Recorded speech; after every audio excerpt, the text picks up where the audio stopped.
Hello बच्चों, let's read this question. So this question says directions are each of these questions contains two statement, assertions and reasons.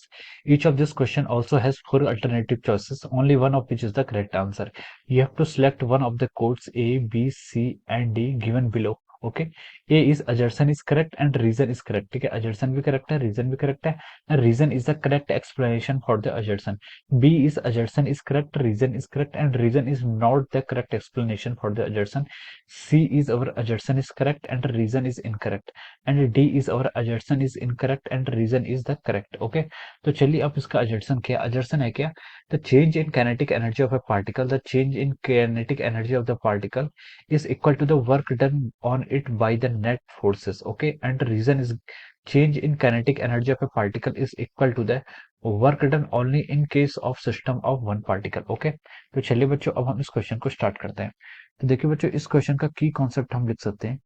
The key concept of this question is based upon our work energy theorem. ठीक है, ये question आपका का जो की concept है हम इसको लिख सकते हैं. This question is based upon our work energy theorem. ये क्वेश्चन आपका क्या देखिए, वर्क एनर्जी थ्योरम पर ये क्वेश्चन आपका बेस्ड है. ठीक है, कैसे बेस्ड है चलिए अब हम इसको डिफाइन करते हैं.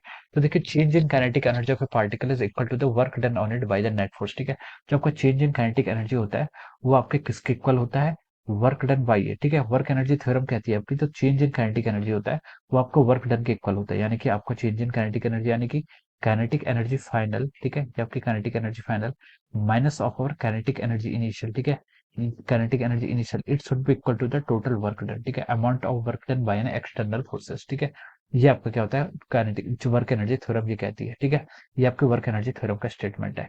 और आपसे देखिए, ये आपका जो वर्क एनर्जी थ्योरम का स्टेटमेंट है, ठीक है, ये आपका किसी भी सिस्टम के लिए अप्लाइड होता है. ठीक है, there is no restriction that it is valid for only single particle और ए मल्टी पार्टिकल. ठीक है, ये आपका जो स्टेटमेंट है इट इज ट्रू ऑलवेज. ठीक है, ये आपका स्टेटमेंट आपका ऑलवेज ट्रू रहेगा. ठीक है, अब चलिए अब हम क्वेश्चंस में अजर्सन एंड रीजन पर क्या करते हैं, मूव करते हैं. ठीक है, अब देखिए क्वेश्चंस में हमें अजर्सन क्या गिवन है.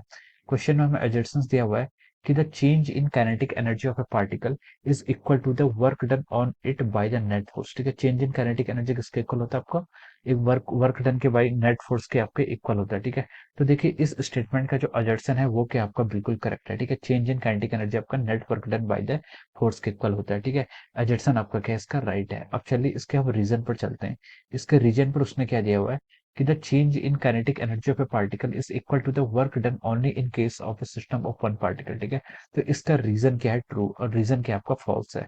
रीजन फॉल्स इसलिए है क्योंकि जो आपका जो रिलेशनशिप होती है, ठीक है, ये आपकी वैलिड होती है for the particle as well as for the system of particle. ठीक है, ये आपका जो काइनेटिक एनर्जी चेंज होता है वर्क डन के इक्वल, ये आपका क्या किसी वन पार्टिकल के लिए भी ट्रू है और किसके लिए ट्रू है, फॉर मैनी पार्टिकल्स के भी ट्रू है. ठीक है, या फिर सिस्टम ऑफ पार्टिकल्स के भी आपका ट्रू है. ठीक है, तो बोल सकते हैं कि यहाँ पर से आपका assertion is the right but reason is incorrect. ठीक है, assertion is correct but reason is incorrect. ये आपका देखिए ऑप्शन सी में आपको गिवन है. ठीक है, so we can write down that option C is the correct answer. ठीक है, ऑप्शन सी क्या होगा, ऑप्शन सी इज करेक्ट. ठीक है, यहाँ से हम लिख सकते हैं आपका जो ऑप्शन सी है वो क्या है, इसका correct explanation. Okay, so I hope you all understood this concept. All the best and thank you so